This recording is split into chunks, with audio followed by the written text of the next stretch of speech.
was to get as much free programming as we could and have as much. We had a children's program called Mr. Pingo and His Pals, and Mr. Pingo involved our program director, who had a little teddy bear with a squeaker in the back, and he talked to the little teddy bear, and the little teddy bear squeaked, and we had adventuresome things. We sent Mr. Pingo underwater, and we shot the camera through a fishbowl, and Mr. Pingo was behind the fishbowl, and our audio man had a straw and a glass of water. He was bubbling to have the thing underwater.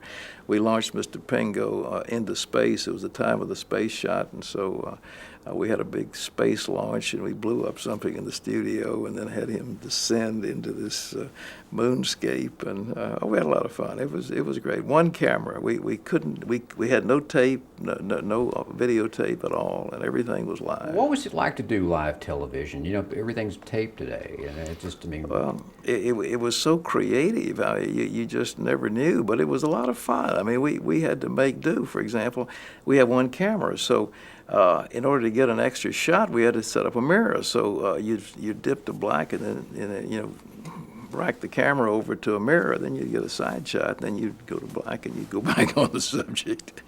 And we had to stay up a lot. I was so tired one time I actually went to sleep. I was teaching the Bible on standing up, talking, and I went to sleep. And I woke up, and I figured I could keep on going.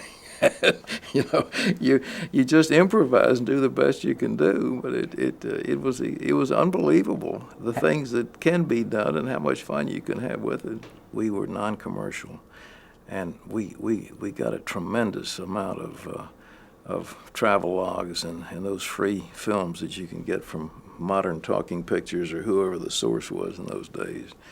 And I remember, we were supposed to be sort of teetotalers, and we had one of those free films on, and they were mixing Manhattans, and I said to our program director, I said, look, they're mixing Manhattans, and we're not supposed to be advocating drinking. He said, oh no, that isn't, it's just a nice cherry drink. I said, don't be ridiculous, you don't know any better.